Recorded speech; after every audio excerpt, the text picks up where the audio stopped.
Tuhan. Puji Tuhan kalau kita diberikan waktu untuk kita memuji dan memuliakan nama Tuhan pada waktu hari ini. Kita siapkan hati, kita siapkan pikiran kita untuk bisa fokus ke dalam hadirat Tuhan agar nama Tuhan bisa dimuliakan. Mari kita tundukkan kepala, kita berdoa. Bapa, kami pada hari ini Tuhan, kami datang ke hadirat Tuhan untuk kami rindu Tuhan memuji dan memuliakan nama-Mu.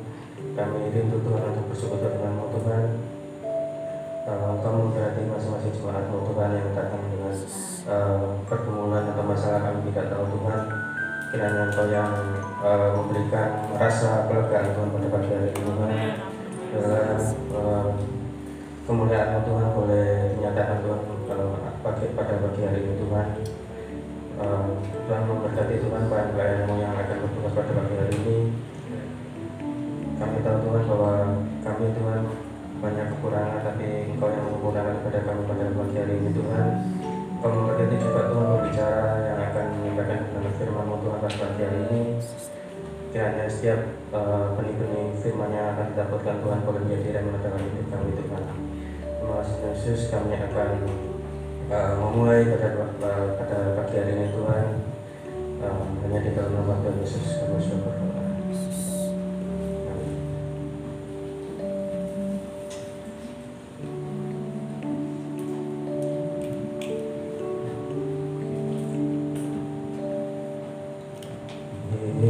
Yesus, kemuliaan-Mu pulihkan hatiku. Yesus, kemuliaan-Mu berkati hidupku. Yesus, Yesus, kemuliaan-Mu pulihkan hatiku.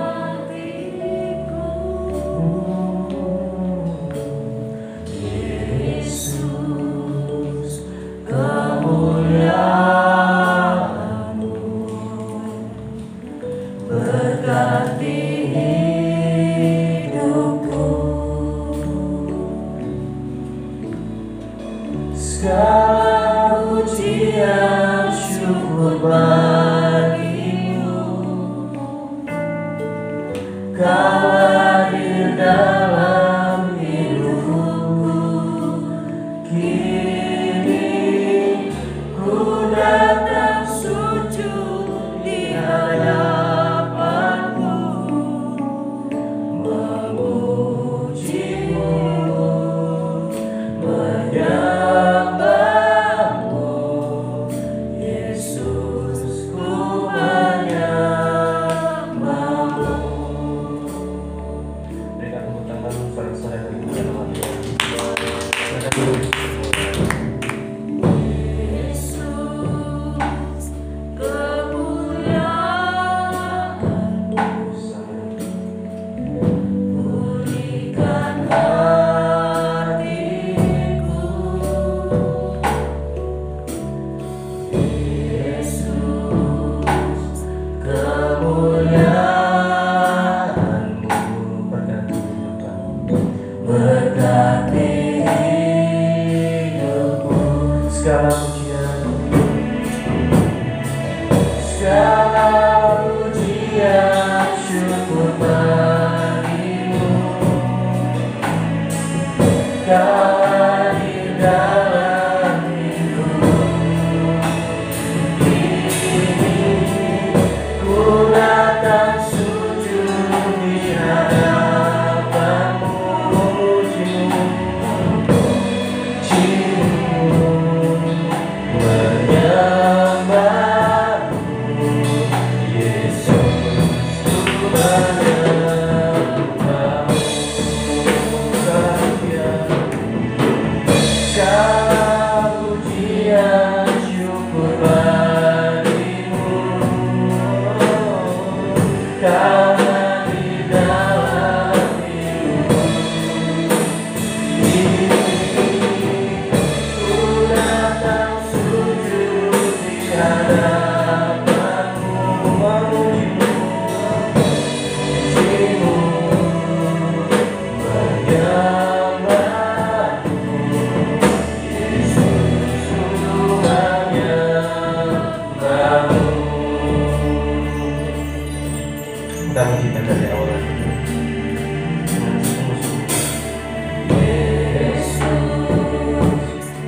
Segala pujian syukur bagimu,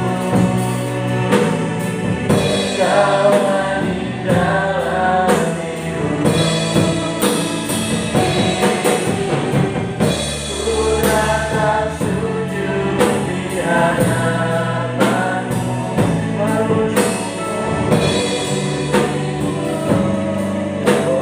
menyembahmu, Yesus ku menyembahmu. Segala pujian syukur bagimu, Kaulah di dalam hidupku. Ku datang sujud di hadapanmu, memujimu, menyembahmu, Yesus ku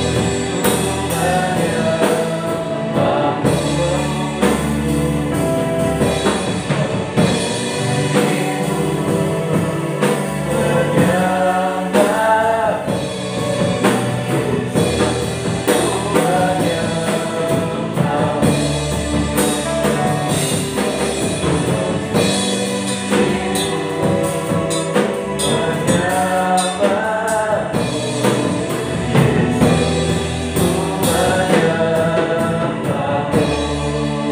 menyembahmu, Mari kita sembah Dia.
Untuk kasih setiamu, untuk kebaikanmu di dalam hidup kami.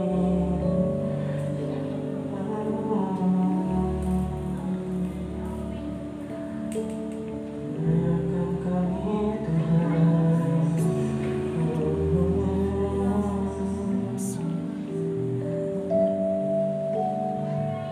Kau Allah yang besar, ajaib dan mulia. Kau Yesus yang selalu membuatku terpesona. Segala pujian bagimu ya Tuhan. Hanya Kau yang layak ku agungkan. Cuma saja katakan Kau Allah yang besar.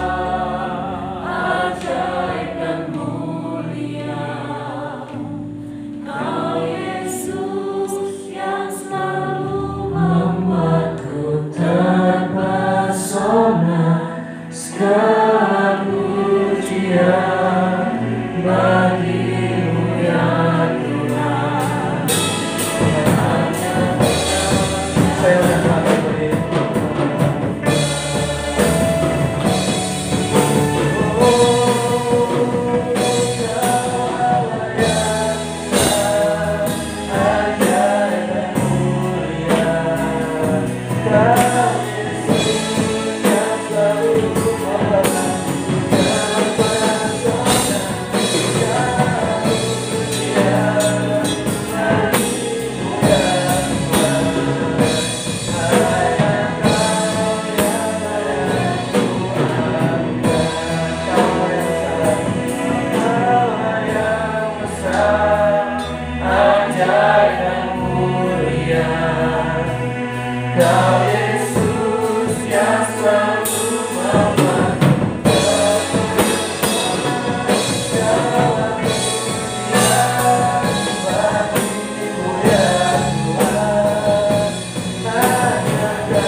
Kalau sebentar ke Tuhan, kami akan bersorak-sorai untuk kemuliaan nama-Mu.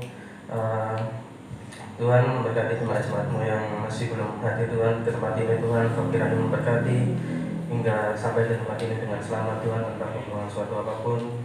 Kami bisa bersorak-sorai untuk memuji dan memuliakan nama-Mu Tuhan. Bagi setiap kita yang percaya sama siap memuji Tuhan, sama-sama katakan Amin.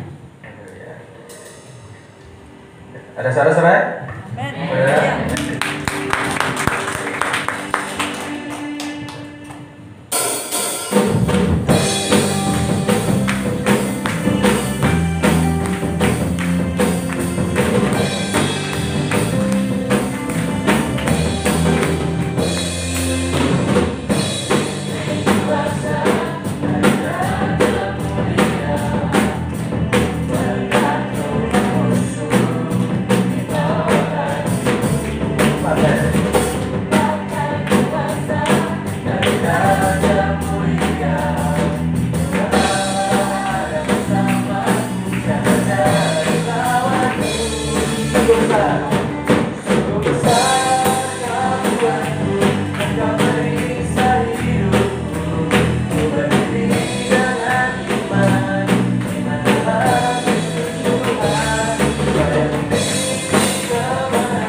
Masuk ke dalam pujian yang selanjutnya.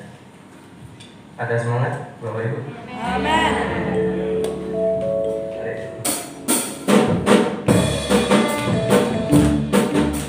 Tepuk tangan yang keras. Segala puji syukur hanya bagi-Mu Tuhan.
siapa yang rindu untuk diberkati Tuhan pada pagi hari ini?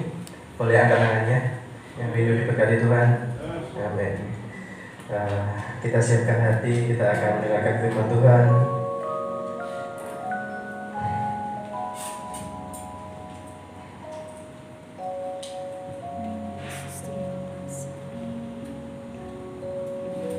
Tuhan hari ini rindu untuk memeluk saudara, untuk dekat dengan saudara.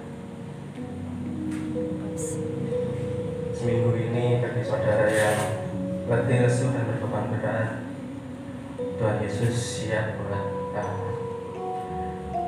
menampung setiap beban permasalahan hidup saudara. Karena hanya Tuhan Yesus yang sanggup untuk memulihkan setiap hati kita, hati saudara dan saya pribadi.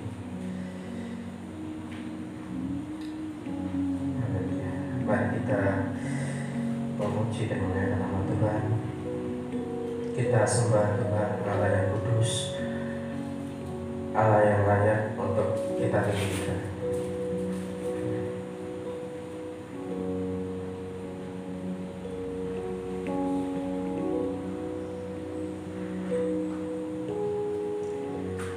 Allah Roh Kudus,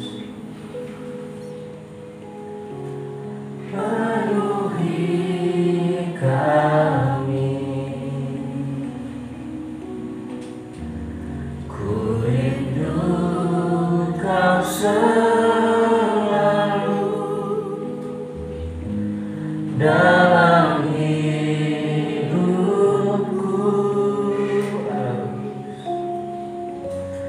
Allah Roh Kudus, ubah hatiku, jadikanku jamalah, ku rindu hadiratmu. Sembah kudus, ku sembah kudus, kudus, kuduslah Tuhan, dan ku sanjung mulia, mulia bagimu Tuhan. Katakan Allah Roh Kudus, penuhi kami. Ku rindu Kau selalu, ku rindu Kau selalu dalam hidupku. Allah Roh Kudus, ubah hatiku, jadikanku, jadikanku jamalah, ku rindu hadiratmu.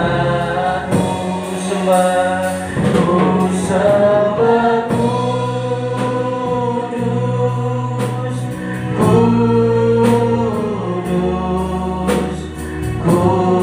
kuduslah Tuhan, dan ku sanjung mulia, mulia bagimu Tuhan.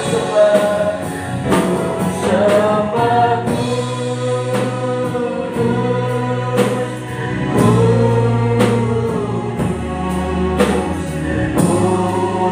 kuduslah Tuhan,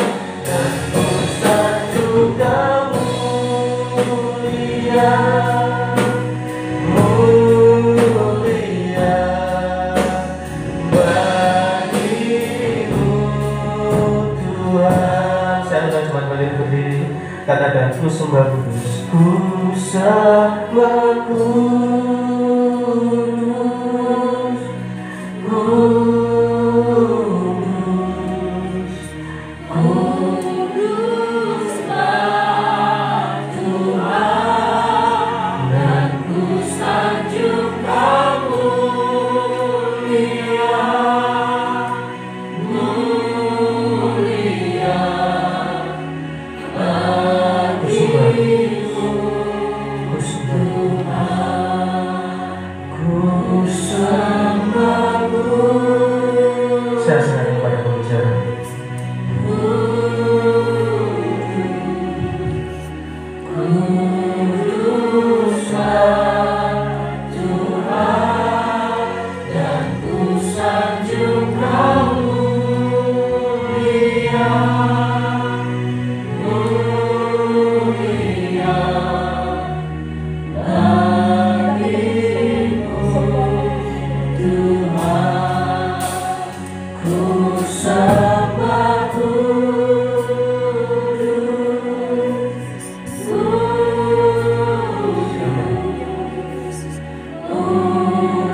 kuduslah Tuhan, dan ku sanjung Kau mulia, mulia bagimu Tuhan, bagimu Tuhan,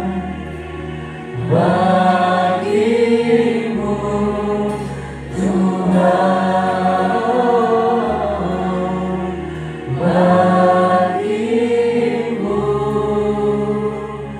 Tuhan.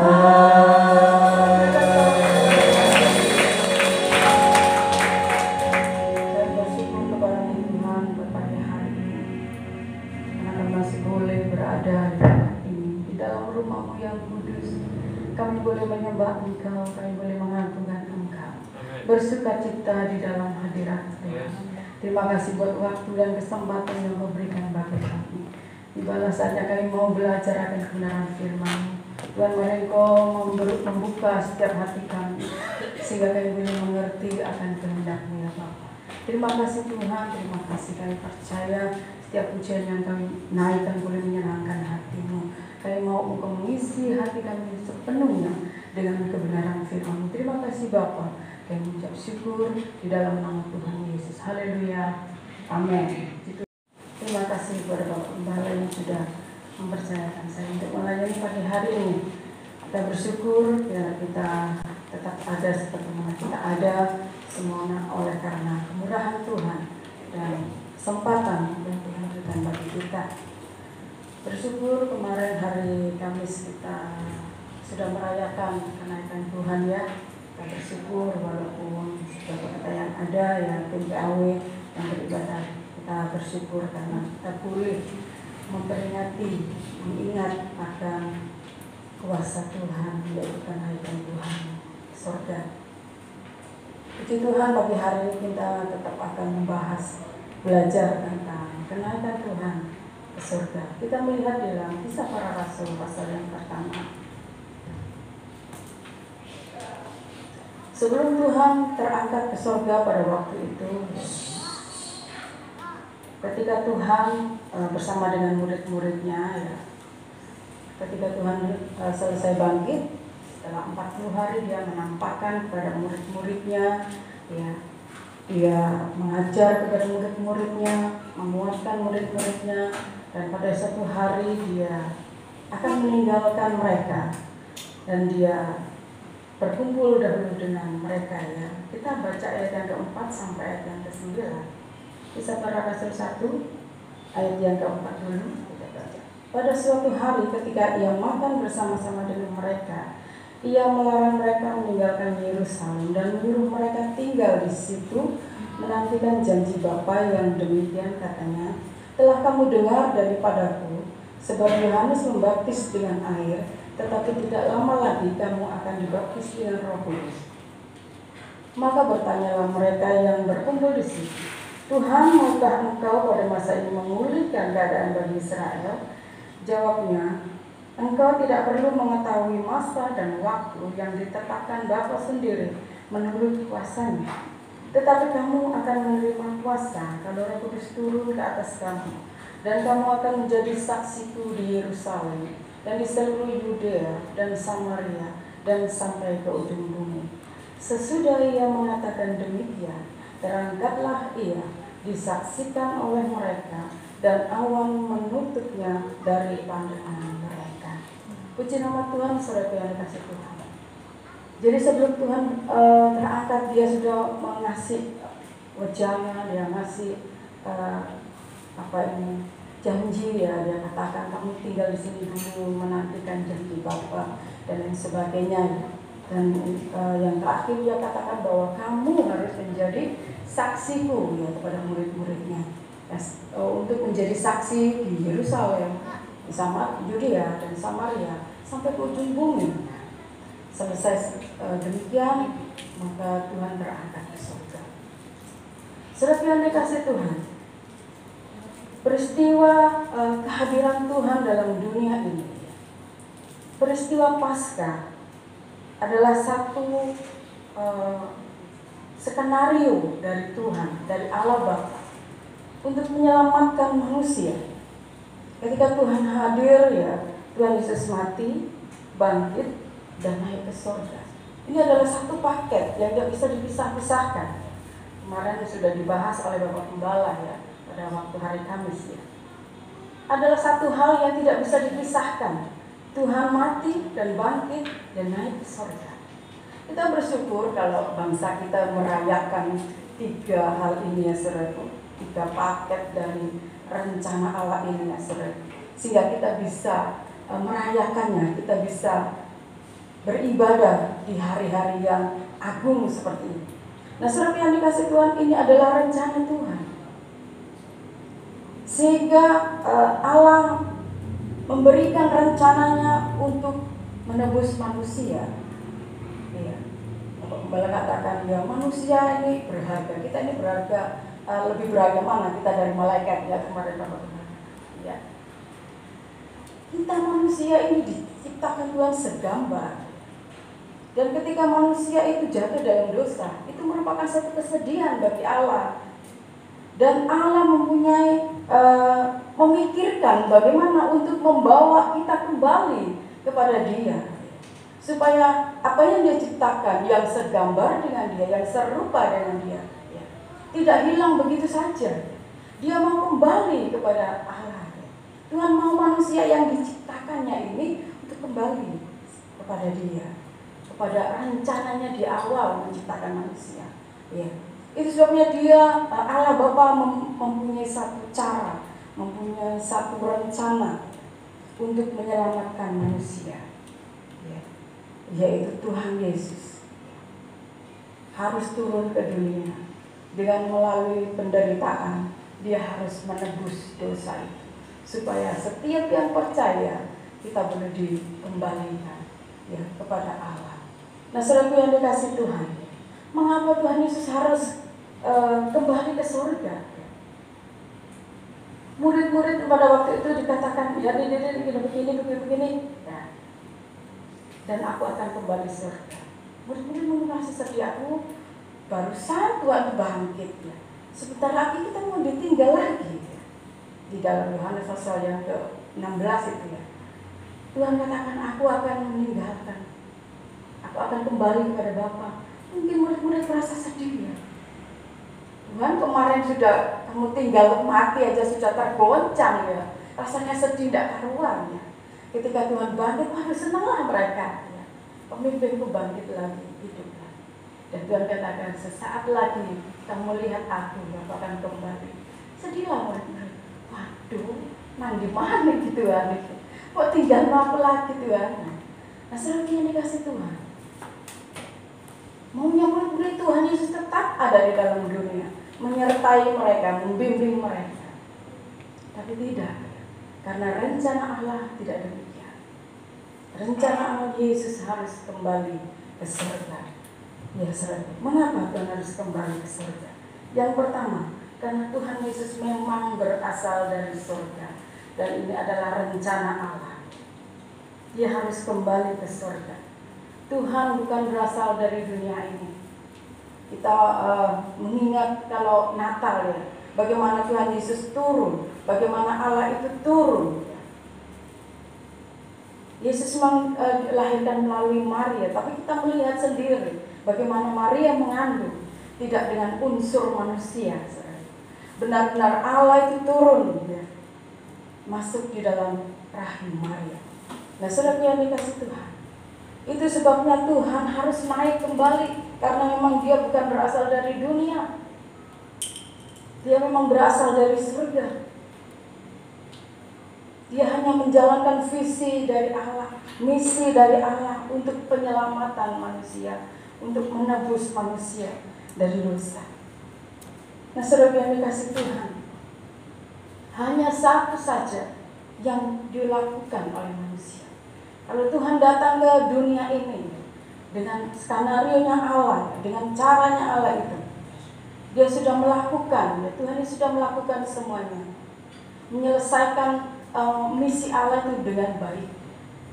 Lalu apa yang harus kita lakukan? Kita yang masih tinggal di dalam dunia ini, seperti yang murid-murid rasakan, aku kok ditinggal lagi. Kita manusia hanya satu saja, percaya dan menerima Dia sebagai Tuhan dan Juru Selamat. Percaya bahwa Tuhan Yesus adalah Allah yang telah mati dan bangkit dan naik ke surga. Di situ kalau kita percaya, maka kita akan diselamatkan. Kita diselamatkan, kita sudah ditebus ya. Rencana Allah jadi berhasil kalau kita menerima Dia di dalam kehidupan kita. Kita percaya akan kematian Tuhan, kebangkitan Tuhan, dan Tuhan Yesus naik ke surga. Kita percaya. Tidak gampang loh kita percaya Yesus melakukan semuanya itu. Yesus adalah Tuhan. Tidak gampang. Saat mungkin kita sudah percaya, ya Tuhan sudah mengasihi kamu, oh ya saya terima Tuhan Yesus. Tapi ketika kita dihadapkan kepada satu masalah, sepertinya Tuhan tidak menolong kita, apakah kita percaya? Ya. Kadang-kadang kita ini kan masih daging, meragukan, Tuhan di mana Tuhan? Ya, dalam setiap masalah yang kuhadapi. Nah, sering yang dikasih. Kalau kita percaya, kita menerima Yesus sebagai Tuhan dan Juru Selamat kita, percaya saja. Apapun yang kita hadapi, hanya dengan percaya ini mudah-mudah gampang ya. Ya percaya. Tapi saat kita mengalami badai, saat kita mengalami masalah, percaya kita ini bagaimana? Karena saya juga manusia. Mungkin saya bisa menyampaikan firman, tapi juga ketika masalah itu juga datang, ya, percaya kita ini mesti harus diuji. Apakah kita benar-benar percaya bahwa Yesus adalah kuasa, maha kuasa untuk melakukan, ya.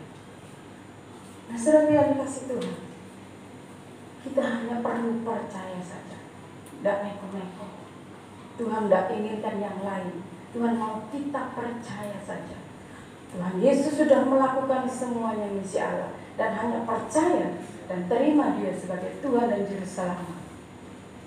Maka saudara akan dikembalikan kembali seperti rencana Allah, dan itulah kerinduan Allah. Nah, saudara yang dikasih Tuhan, dan kalau kita diselamatkan di mata Tuhan, kita yang sudah percaya, berarti Tuhan sudah menyelamatkan kita. Berarti kita ini dipisahkan dari dunia, seperti Tuhan Yesus adalah bukan dari dunia ini. Dan kita memang masih tinggal di dalam dunia, tetapi ketika kita percaya, kita juga dipisahkan dari dunia, seperti Tuhan Yesus yang bukan dari dunia. Benarkah? Benarkah kita dipisahkan dari dunia? Memang kita masih tinggal di dunia, kita hidup, kita berjalan di dunia, kita menginjak bumi ini, kita tinggal di dunia. Tetapi setiap kita yang sudah percaya dan menerima Tuhan Yesus, kita dipisahkan dari dunia. Kita lihat dalam Yohanes pasal yang ke-17. Yohanes pasal yang ke-17 ayat 15 sampai 16. Ini adalah doa Tuhan Yesus sebelum dia mengalami sengsara. Dia berdoa kepada murid-muridnya, dan di sana ada doa untuk orang-orang yang akan percaya kepadanya. Di ayat yang ke-15, aku tidak meminta supaya engkau mengambil mereka, murid-muridnya, orang percaya, dari dunia, tetapi supaya engkau melindungi mereka daripada yang jahat. Mereka bukan dari dunia, sama seperti aku bukan dari dunia. Amin, saudara. Amin. Puji Tuhan, saudara dan saya bukan dari dunia. Memang kita masih ada di dalam dunia, tetapi karena kita percaya menerima Dia sebagai Tuhan dan Juru Selamat, maka kita bukan berasal dari dunia. Jadi dengan lain kata, kita juga akan kembali ke surga, kembali kepada rencana Allah. Kita adalah segambar dan serupa dengan Dia. Jadi saudara yang dikasih Tuhan, bersyukur karena kita bukan berasal dari dunia. Itu yang pertama, mengapa Tuhan Yesus harus kembali ke surga. Yang kedua,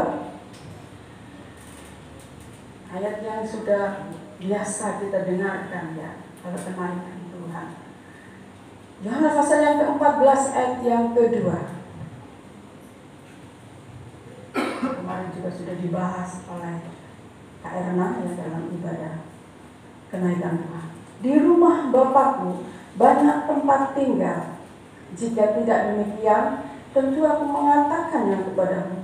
Sebab aku pergi ke situ untuk menyediakan tempat bagimu. Nah, saudara yang dikasih Tuhan. Jadi Tuhan ke surga, kembali ke surga. Dia juga akan menyediakan tempat. Kenapa? Untuk orang-orang yang sudah percaya, yang Tuhan katakan tadi bukan dari dunia.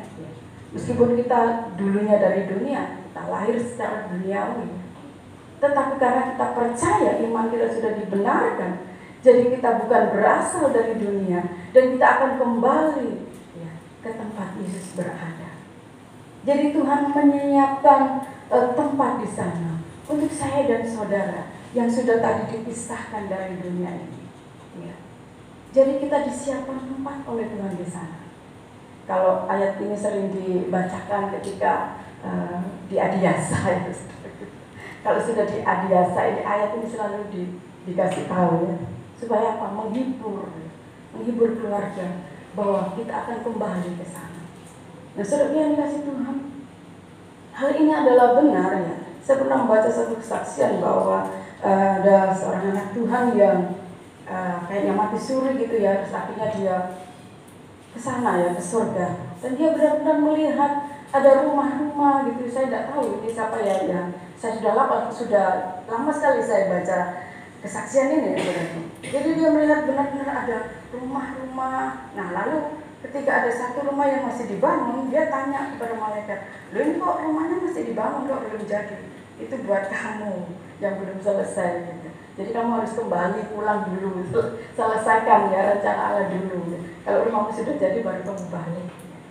Nah, saudara yang dikasih Tuhan, setiap kita Tuhan sediakan tempat. Amin. Percaya saudaraku punya rumah di sana? Amin. Saudara yang dikasih Tuhan, setiap anak-anak Tuhan sediakan tempat. Tetapi saudara yang dikasih Tuhan, aku pergi ke situ untuk menyediakan tempat bagimu. Bagimu. Bagi siapa? Bagi anak-anak Tuhan yang sudah percaya tadi. Bagi orang-orang percaya yang sungguh-sungguh percaya, yang sungguh-sungguh hidup di dalam kebenaran. Orang-orang yang benar-benar bertahan di dalam Tuhan. Nah, saudara yang dikasih Tuhan, jadi bukan asal semua anak Tuhan yang disediakan tempat bagi Tuhan, bagi kita. Jadi tempat yang disediakan Tuhan ini untuk siapa? Bagimu. Bagimu ini siapa? Orang-orang yang bertahan, orang-orang yang dengan takut dan gentar mempertahankan keselamatan yang sudah kita punya, yang sudah diberikan. Ada anak-anak Tuhan yang model pikirnya sekali selamat tetap selamat. Enggak. Apakah ini yang disediakan tempat bagi dari Tuhan? Tidak. Yang katakan sekali selamat seperti aku percaya kepada Tuhan Yesus. Dan dia tidak menjaga keselamatan itu dengan takut dan gentar. Hidup seenaknya, ya, hidup dalam daging. Bukan yang seperti ini. Bukan Kristen-Kristen KTP. Tetapi Tuhan menyediakan tempat bagimu, bagi orang-orang yang percaya, yang diselamatkan, dan menjaga keselamatan itu dengan takut dan gentar. Bagaimana kita harus menjaga keselamatan kita? Bagaimana supaya kita nanti ketika kita tinggal di kamar 2x1, ya, jasmani kita, tapi rohnya kita memiliki rumah yang sudah disediakan bagi Allah. Kita harus mempertahankan iman kita. Kita lihat 1 Korintus, ya. Rasul Paulus katakan bahwa kita mempertahankan iman kita. 1 Korintus pasal yang ke-9.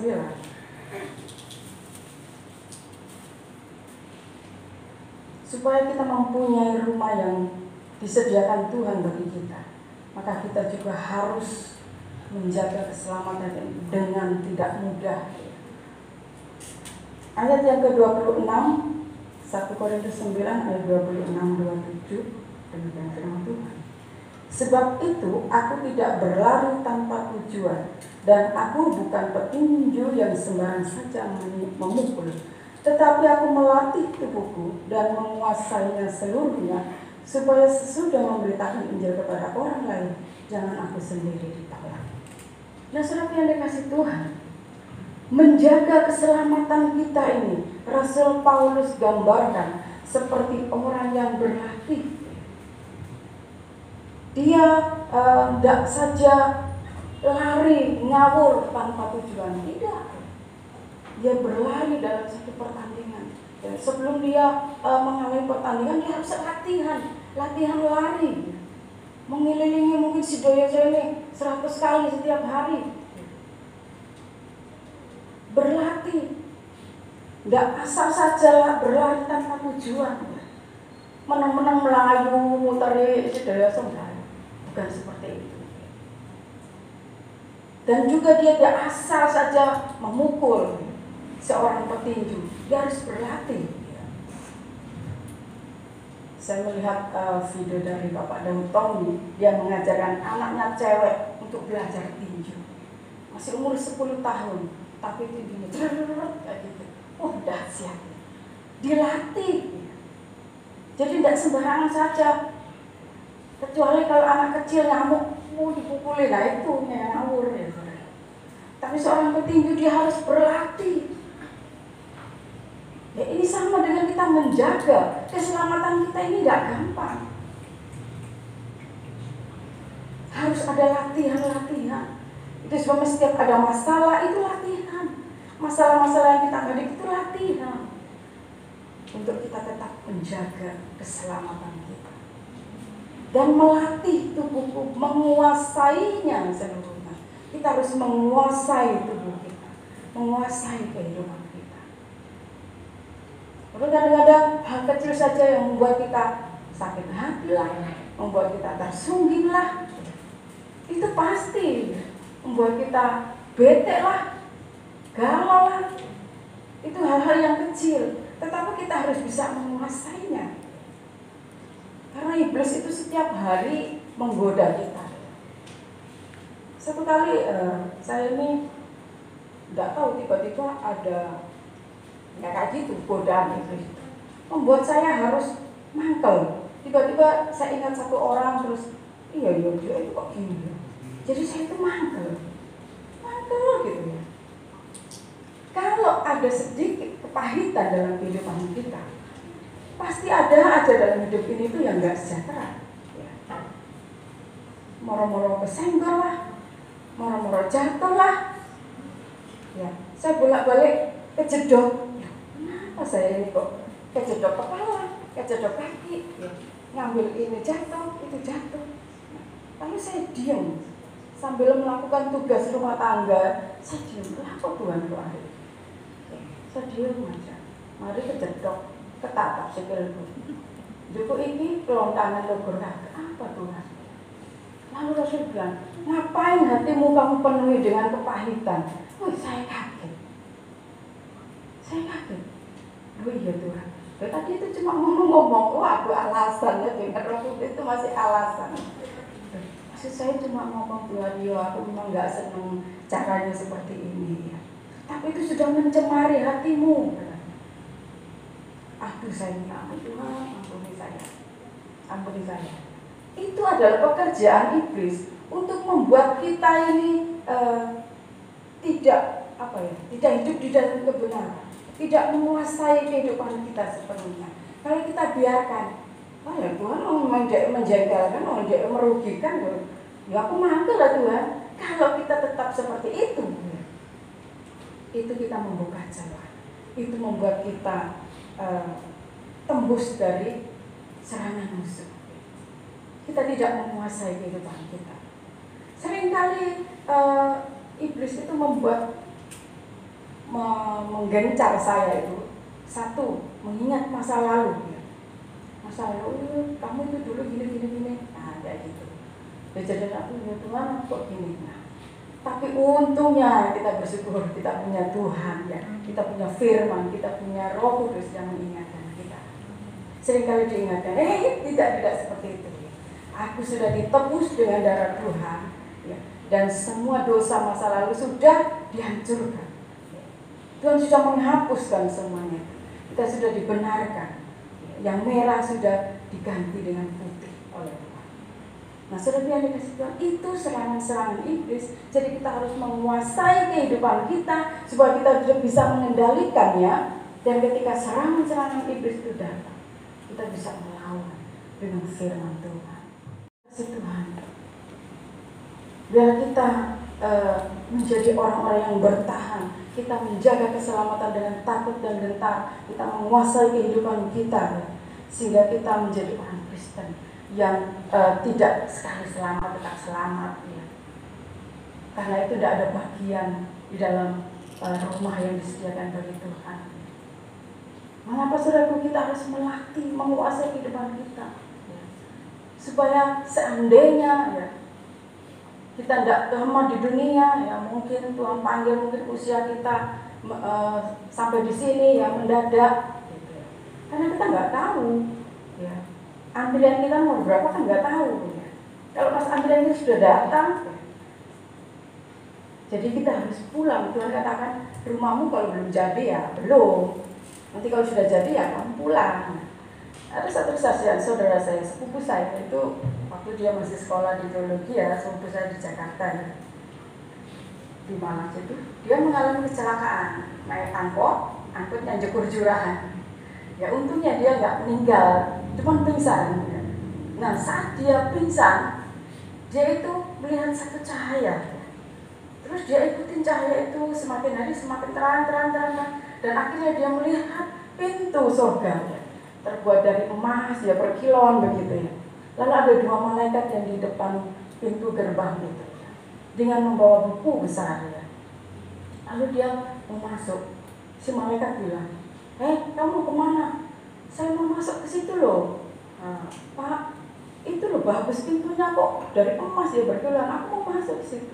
Si malaikat bilang, belum, ditanya dulu, namamu siapa? Saudara saya namanya Hermin lengkapnya ya, ditulis lengkapnya dari gitu. Dicari dalam buku itu sama malaikat, dicari buku, nggak ada, namamu nggak ada sini, balik. Loh, aku itu pengen masuk ke situ, balik katanya malaikat. Akhirnya dia pulang, Allah kok nggak boleh masuk ya, akhirnya pulang. Nah, saat dia berjalan pulang lalu dia sadar, loh, aku di mana? Dia sudah di rumah sakit ya. Loh, tadi itu kecelakaan ini. Loh, aku tadi bukan kecelakaan, tapi aku ke surga katanya. Katanya begitu. Nah, setelah itu yang dikasih Tuhan. Kalau tiba-tiba saja kita seperti saudara saya ini, ya untung dia masih pingsan ya. Kalau pas kita benar-benar berangkat, ya, apakah kita sudah siap? Apakah kita sudah menguasai kehidupan kita seluruhnya? Apakah kita sudah menjaga keselamatan kita dengan takut dan gentar, sehingga kita siap ketika Tuhan panggil pulang, rumah kita sudah tersedia di sana. Nah, saudara yang dikasih Tuhan, itu yang kedua, bahwa Tuhan menyediakan rumah bagi kita yang orang-orang yang percaya sungguh-sungguh dan menjaga keselamatan itu dengan takut dan gentar. Dan yang ketiga, di dalam Yohanes pasal yang ke-16,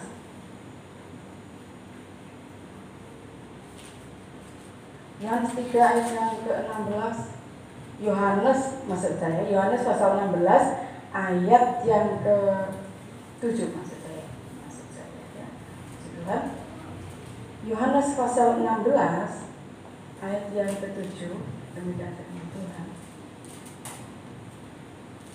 Namun benar yang kukatakan ini kepadamu adalah lebih berguna bagi kamu jika aku pergi. Sebab jikalau aku tidak pergi, penghibur itu tidak akan datang kepadamu. Tetapi jikalau aku pergi, aku akan mengutus dia kepadamu. Jadi yang ketiga, bahwa Tuhan Yesus harus pulang ke surga. Kenapa? Karena ketritunggalan Allah yang ketiga, yaitu Roh Kudus, harus turun. Karena ini misinya. Misinya Tuhan Yesus adalah turun ke dunia, mati, bangkit, dan naik ke surga. Sedangkan misi dari Allah, dari tunggal yang ketiga, yaitu Roh Kudus, yang akan menuntun, menolong anak-anaknya, murid-muridnya pada saat itu. Dan saat itu mungkin murid-murid sedih. Ya, Tuhan Yesus mau pergi, kita ditinggalkan. Tapi Tuhan katakan, aku akan mengirim penolong bagimu. Nah, saudara yang dikasih Tuhan, dan seperti tadi dalam Kisah Rasul, ya, kamu harus tunggu di sini ya, sampai Bapa menggenapi janjinya, yaitu mengirim penolong, yaitu Roh Kudus. Nah, saudara yang dikasih Tuhan, Roh Kudus ini sangat penting ya. Karena Roh Kudus ini yang akan menolong setiap anak-anak Tuhan, setiap murid-murid pada saat itu ya, saudara yang dikasih Tuhan. Karena Roh Kudus inilah yang akan menyertai kita hari lepas hari, yang akan menyertai kita. Roh Kudus ini penting. Dan apa yang dikerjakan oleh Roh Kudus dalam kehidupan kita, di ayat yang ke-8. Dan kalau ia datang, ia akan menginsafkan dunia akan dosa, kebenaran, dan penghakiman. 9. Akan dosa karena mereka tetap tidak percaya kepadamu. Akan kebenaran karena aku pergi kepada Bapa dan kamu tidak melihat aku lagi. Akan penghakiman karena penguasa dunia ini telah dihukum. Jadi saudara yang dikasih Tuhan, inilah karyanya Roh Kudus yang akan menolong ketika Tuhan Yesus naik ke surga, dan Roh Kudus inilah yang akan datang, yang akan menolong murid-muridnya dan juga kita saat ini. Yaitu Roh penolong, Roh Kudus menolong kehidupan setiap anak-anak Tuhan. Tanpa Roh Kudus kita tidak bisa. Roh Kudus katakan di sana, Dia akan menginsafkan dosa. Tidak ada seorang pun yang menyadari dosa kita kalau tidak Roh Kudus yang menjamah. Kita sering mendengar satu kesaksian, ya, orang-orang bersaksi, ya, tiba-tiba kok saya seperti ini ya. Saya merasa salah, saya merasa berdosa. Nah, ini adalah karya Roh Kudus. Dia menginsyafkan, dia membuat setiap orang yang berdosa menjadi insyaf, menyadari dia bersalah. Ini adalah karya Roh Kudus. Kalau tidak ada Roh Kudus, tidak akan manusia itu insyaf, karena kita sudah dipenuhi dengan dosa. Jadi hanya Roh Kudus yang bisa mengingatkan. Kalau Roh Kudus sudah mengingatkan, hei, kamu salah, ini loh jalan yang benar. Itu keputusan kita. Oh iya ya, aku salah. Ya wis, mau cari jalan yang benar. Tapi ada yang memang tidak mau. Gak enak, biarkan aku seperti ini. Aku mau hidup aku mau hidup seperti ini. Nah, seperti yang dikasih Tuhan, Roh Kudus inilah yang menginsyafkan kita, membuat kita mengerti setiap kesalahan kita. Dan seperti yang dikasih Tuhan, dan Roh Kudus juga yang akan memerintahkan kebenaran, bahwa yang benar yaitu percaya kepada Tuhan Yesus Kristus sebagai Tuhan dan Juru Selamat. Nah, seperti yang dikasih Tuhan, kita kembali dalam kisah Rasul 4 ya, saudara. Nah, ketika murid-murid, Tuhan katakan tinggal di sini sampai Bapa menggenapi janjinya. Di pasal yang kedua, mereka benar-benar mengalami 10 hari setelah Tuhan Yesus naik ke surga, 10 hari mereka berdoa bersama-sama ya. Pada waktu itu murid-murid ada sekitar 120 orang namanya ya. Selain murid Yesus, yang murid Yesus ada 11 ya, karena si Yudas sudah pergi jadi 11, dan ada penggantinya lagi, dan beserta dengan murid-murid yang percaya kepada Yesus ada 122 orang berkumpul. Mereka berdoa seperti yang Tuhan suruh ya, kalian harus tinggal di sini sampai Bapa menggenapi janji. Jadi mereka berdoa ya. Karena sekarang juga ada gereja yang memperingati ya 10 hari berdoa ya. Dan kita berdoa di rumah saja ya, saudara yang dikasihi Tuhan ya. Ketika hari Pentakosta, pasal 2 ayat yang pertama, ketika hari Pentakosta, semua orang percaya berkumpul di satu tempat. Tiba-tiba turunlah dari langit suatu bunyi seperti tiupan angin keras yang memenuhi seluruh rumah di mana mereka duduk. Dan tampaklah kepada mereka lidah-lidah seperti nyala api yang berterbaran dan hinggap pada mereka masing-masing. Maka penuhlah mereka dengan Roh Kudus, lalu mereka mulai berkata-kata dalam bahasa-bahasa lain seperti yang diberikan oleh Roh itu kepada mereka untuk mengatakannya. Nah, seperti yang dikasih Tuhan, saat itu adalah tanda Roh Kudus sudah turun ke dalam dunia. Roh Kudus sudah dikirimkan Bapa ya. Dengan tanda waktu ini murid-murid mengalaminya. Mereka berdoa lalu seperti ada api yang turun ya dan masuk ke dalam mereka, murid-murid Tuhan waktu itu. Dan mereka mulai seperti kita berbahasa roh gitu ya. Dan bahasa rohnya ini lain. Ada yang bahasa ini, ada yang bahasa orang sini, yang negara-negara lain. Sehingga orang yang tidak dipenuhi Roh Kudus ya bisa mendengar, loh dia kok ngomong bahasa negaraku, jadi ini kok ngomong bahasa negaraku. Padahal murid-murid adalah orang Galilea. Tapi ada bahasa-bahasa, saudara kalau lihat baca itu semua sampai di ayat yang terakhir. Ketika murid-murid sudah dipenuhi dengan Roh Kudus, ini adalah tanda bahwa Roh Kudus sudah dicurahkan. Roh Kudus sudah mulai bekerja di dalam dunia ini melalui murid-murid terlebih dahulu. Dan kita melihat ketika Roh Kudus sudah penuh di dalam kehidupan murid-murid, kita lihat Petrus di pasal yang selanjutnya. Dia khotbah langsung 3.000 orang percaya. Kenapa? Karena Roh Kudus. Jadi Petrus bisa mengalami, kita yang dikatakan bahwa aku akan berikan penolongmu. Pasti, karena tadinya kita lihat Petrus ya, perjalanan kehidupan Petrus. Dia menyangkal Tuhan. Ketika Tuhan tinggalkan dia mulai sedih. Ketika Tuhan bangkit, dia malu karena dia sudah menyangkal sama Tuhan. Tapi Tuhan terus mengasihi. Petrus, apa kamu mengasihi aku? 3 kali. Ini adalah pemulihan ya.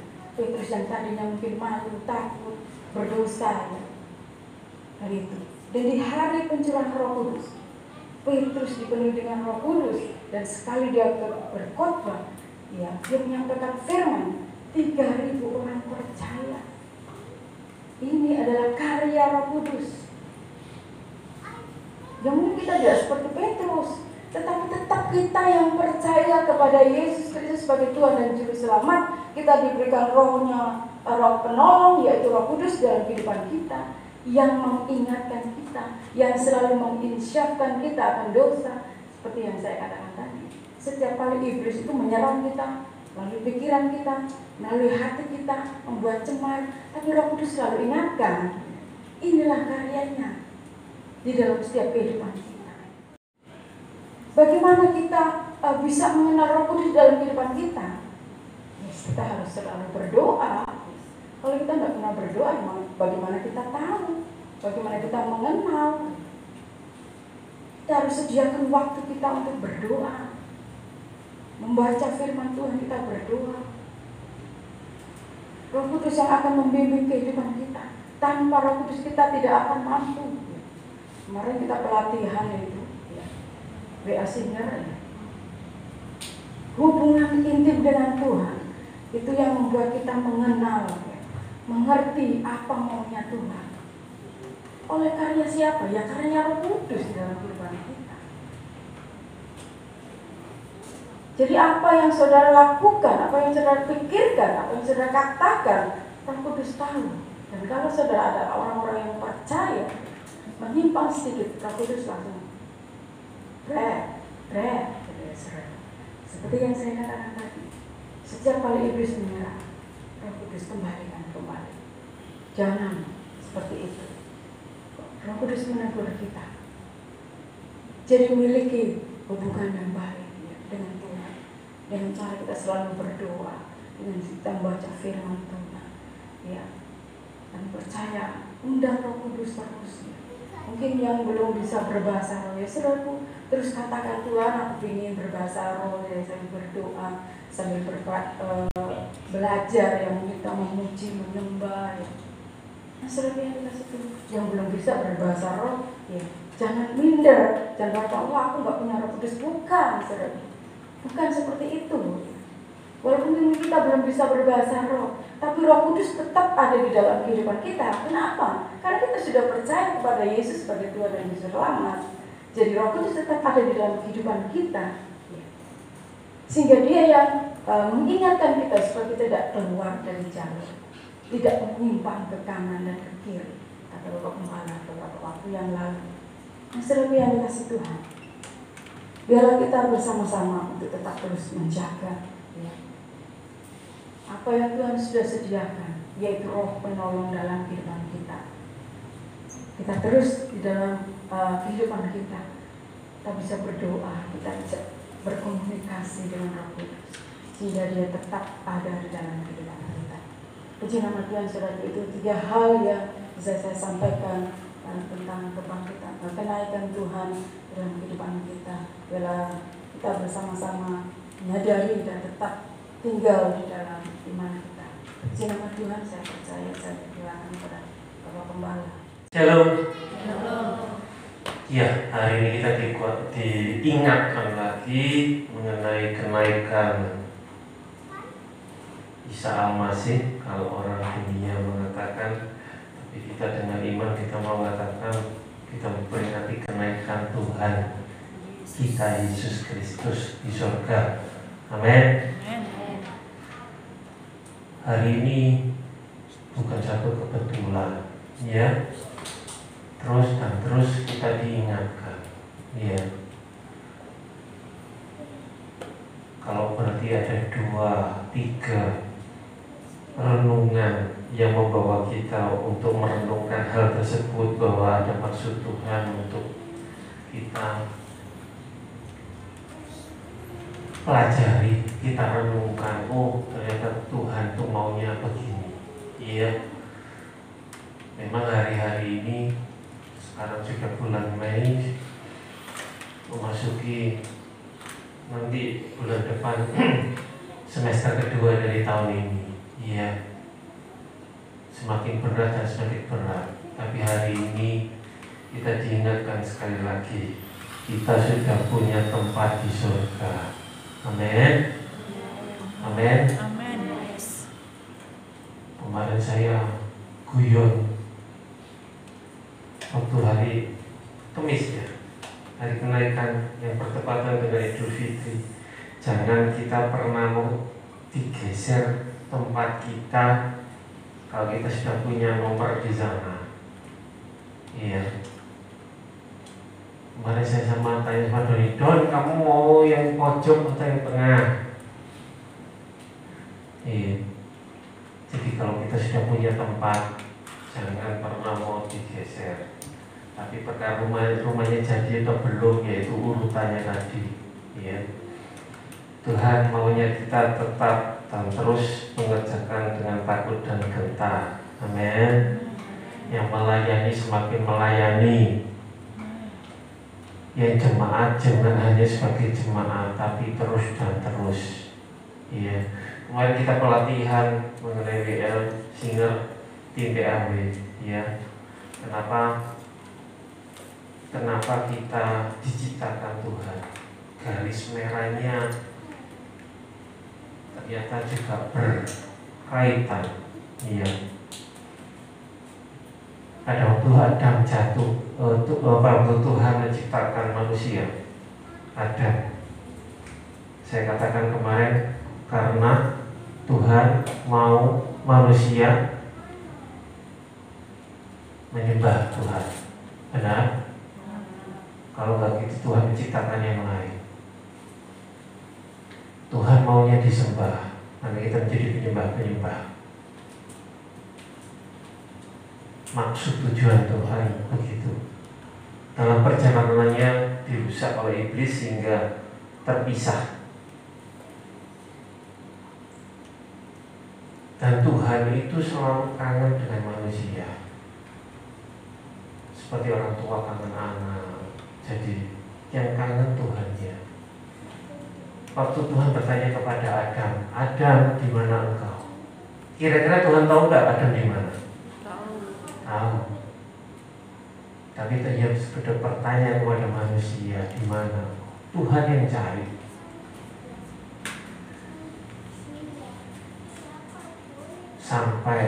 Sampailah kita kepada rencana Tuhan. Dia mati untuk kita supaya kita kembali diperdamaikan dengan Tuhan. Kemarin sudah saya sampaikan, according as He has chosen us. Coba saya tanya kembali, siapa di sini yang kudus dan benar?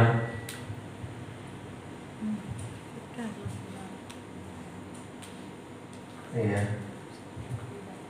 Kemarin sudah saya benar. Kita karena kita sudah dipilih, makanya yang mustahil kita dianggap kudus dan benar.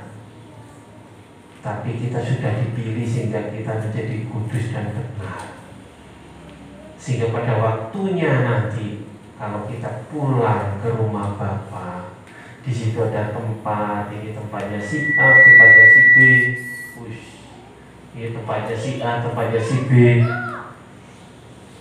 Kembali lagi, garis merahnya apa?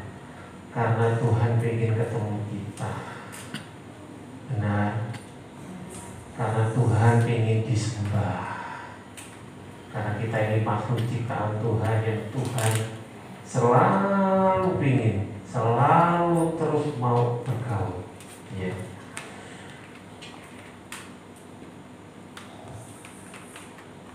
Dialah hari ini saya katakan kepada jemaat semua, kemarin hanya tim PAW, bila kita meneladani Michelangelo kemarin, iya, kerjakan keselamatanmu dengan takut dan gentar. Michelangelo membuat pahatan di gereja bukan 5 hari, bukan 5 bulan, tetapi kemarin saya katakan berapa? 50 tahun hanya untuk mengukir pojokan-pojokan gereja yang orang tidak lihat. Sampai pastor-pastor pun tanya, kenapa kamu sampai sedemikian rupa? Misalnya dia mengatakan manusia tidak melihat, tapi Tuhan melihat. Biarlah kita di sini semua, bagian apapun kita, yang menjadi singer, song leader, soundman, LCD, yang membersihkan gereja, yang masak, yang mungkin tidak dilihat oleh orang, biarlah itu dilihat oleh Tuhan dan Tuhan disenangkan. Saya numpangkan musik ke depan.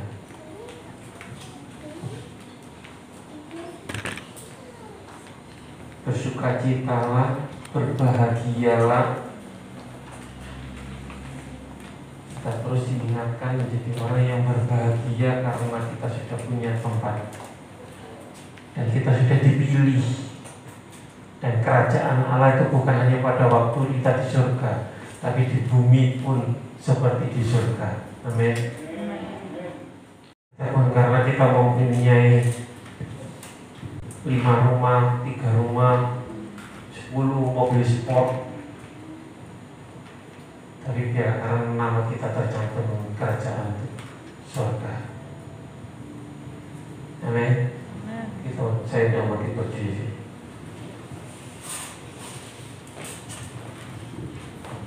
Ku mau cinta Yesus selama-lamanya. Biar sampai tersinggung menginginkan hati ini. Kita semua sudah dikasihi Tuhan, sehingga Roh Kudus dikirim untuk kita, sehingga kita menjadi makhluk yang penyembah Tuhan yang benar di dalam roh dan kebenaran itu.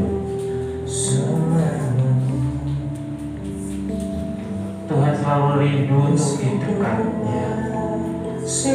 Tuhan selalu rindu dengan penyembahan kita.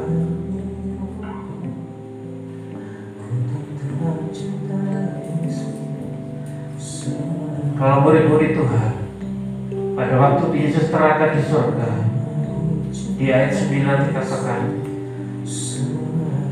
pandangan mereka terhalang oleh awan. Awan berbicara tentang masalah, awan berbicara tentang segala sesuatu yang menghambat hubungan kita. Mata kita tidak bisa melihat Tuhan. Tapi hari ini, pagi ini kita diingatkan,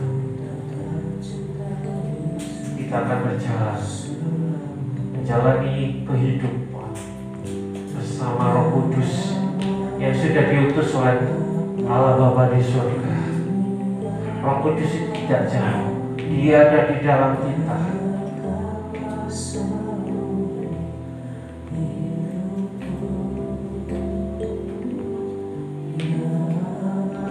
Karena kita dilayakkan, kalau kita ditebus sehingga kita layak menjadi ya Abba, ya Bapa. Ini anakku, anakmu. Karena kita sudah ditebus dengan darah yang mahal. Bersukacitalah, bersukacitalah, bukan karena kita menjadi anak gubernur, anak wali kota, tapi karena kita sudah dipilih menjadi anak-anak Tuhan. Kita sudah dibenarkan dan kita menjadi orang-orang kudus.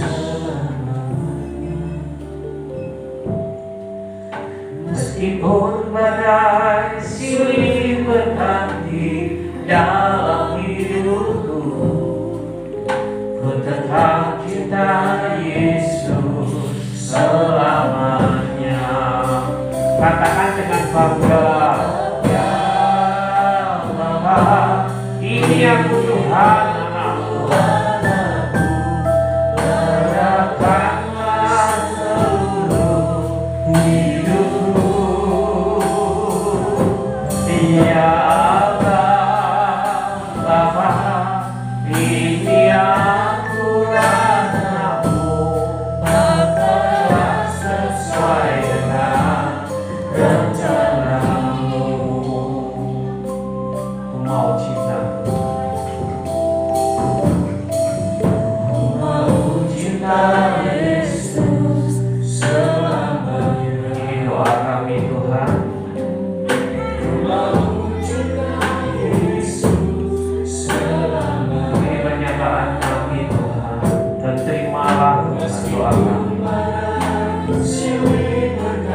Apapun yang terjadi, meskipun awan menghalangi pandangan kami Tuhan, tapi kami percaya oleh karena Roh Kudus yang ada di dalam kami sudah tahu, sehingga kami boleh menjadi anak-Mu dan kami tetap mencintai.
sampai Engkau datang kembali yang kedua kali menjemput kami. Dan kami bangga Tuhan menjadi anak-Mu. Terima kasih Engkau sudah memilih kami, manusia yang seharusnya dihukum, tapi sudah Engkau pilih, Engkau selamatkan, dan kami punya tempat di dekat-Mu Tuhan. Terima kasih Bapak, terima kasih, terpujilah nama-Mu. Engkau baik, Engkau baik, Engkau baik. Berkati hamba-Mu Ibu Yanti yang sudah menyampaikan firman kepada kami Tuhan. Biarlah firman tidak berlalu demikian saja Tuhan, tapi kami renungkan siang dan malam, dan itu menjadi kekuatan bagi kami, dan kami menjadi pelaku-pelaku firman. Terima kasih Bapak, berkati hamba-Mu, apapun yang dilakukan Ibu Yanti, Pak Medi, dan keluarga, Engkau yang memberkati. Kekuatan kesehatan, Engkau yang memberkati. Engkau tahu kesetiaannya. Tuhan memberkati segala penjuru. Terima kasih Tuhan, Engkau baik pada kami semua. Setiap kami yang sudah hadir pada pagi hari ini, biarlah dengan segenap waktu kami, kekuatan kami, hikmat pikiran kami boleh Tuhan Kau pakai. Dalam nama Yesus dan berdoa ucap syukur. Haleluya. Amin. Ku ada sebab anugerah-Mu, ku ada karena kasih-Mu, Tuhan Yesus. Ku berterima kasih buat kasih darah-Mu. I am here because of your grace. I am here because of your love, Lord Jesus. I am so thankful for your grace abounds to me. Thank you, Jesus. Jesus. Jesus. Thank you, Jesus. If only by your grace that I could live today. Forever I will praise your name. Thank you, Jesus.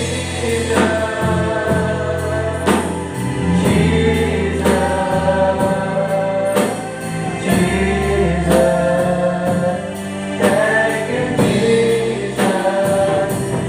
Only by your grace that I could live today. Forever I will praise your name. Thank you,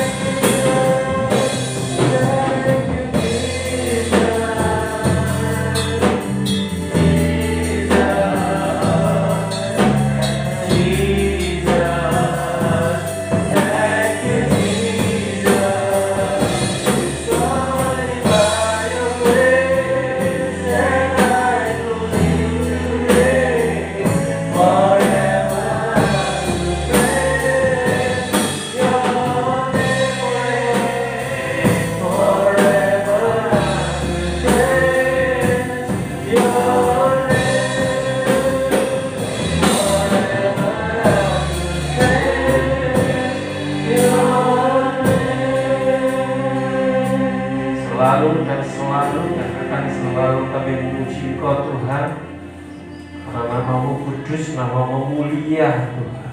Terima kasih Tuhan untuk ibadah pagi hari ini kami boleh menyelesaikan dengan pertolongan Roh Kudus. Permulaan, pertengahan hingga pada akhirnya kami menerima berkat yang daripada-Mu.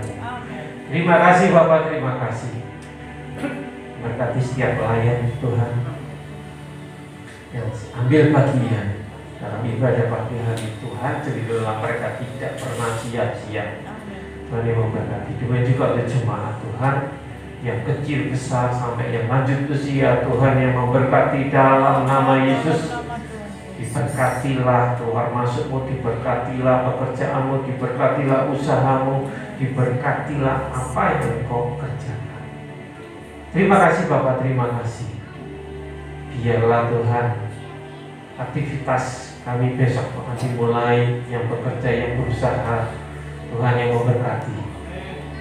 Yang karyawan, yang pengusaha, yang pelajar, Tuhan kasih karunia-Mu melingkupi kami semua. Kami terus berdoa Tuhan untuk Pak Yeremia Tuhan. Kami bersyukur dan selalu bersyukur, dan kami memberkati setiap otot syaraf Tuhan yang menyempurnakan dalam nama Yesus, dalam nama Yesus. Dan kami menguatkan iman dari Pak Yeremia Tuhan. Roh Kudus yang ada di dalam dia terus berkata-kata, jadilah sembuh dalam nama Yesus. Dalam nama Yesus. Kau tahu iman, kau tahu kesetiaan dari Pak Yeremia. Berkati Ibu Yuli yang bekerja Tuhan, berkati anak-anak semua, sehingga melalui keluarga ini nama Tuhan dipermuliakan. Ini juga semuanya Tuhan yang tidak hadir pada pagi hari ini, yang sakit, dalam nama Yesus, oleh bir-bir-Mu mereka disembuhkan. Dan kami menyerahkan juga Ibu Pendeta Neti, istri dari Bapak Andreas Tono Tuhan. Kau sendiri yang melawat di ICU sana Tuhan, Kau yang memberikan terbaik. Kuasa-Mu, mujizat-Mu berlaku. Terima kasih Bapak, terima kasih. Ini juga kami berdoa untuk Ibu Rufus Pahono Tuhan, Ibu Pendeta Rufus Pahono, Kau sendiri juga menjamah Tuhan yang memberkati pemulihan kesehatannya. Meskipun dokter menyatakan itu kanker, tapi Tuhan Kau yang terbaik, Kau berikan yang terbaik. Terima kasih Bapak. Sebentar kami pulang di rumah masing-masing, malaikat-Mu beserta dengan kami. Terima kasih, kami terima dan kami ambil berkat-Mu Tuhan. Engkau baik dan Engkau baik, dan Engkau kumpulkan pada hari ibadah kami. Terpujilah nama-Mu. Kiranya berkat dari Allah Bapa di surga, di dalam anaknya yang tunggal, Tuhan kami Yesus Kristus, di dalam persekutuan Allah Roh Kudus, kami diberkati, kami dilindungi, kami disertai mulai saat ini sampai maranatha. Dalam nama Yesus yang percaya katakan amin. Ku percaya Kau Tuhan yang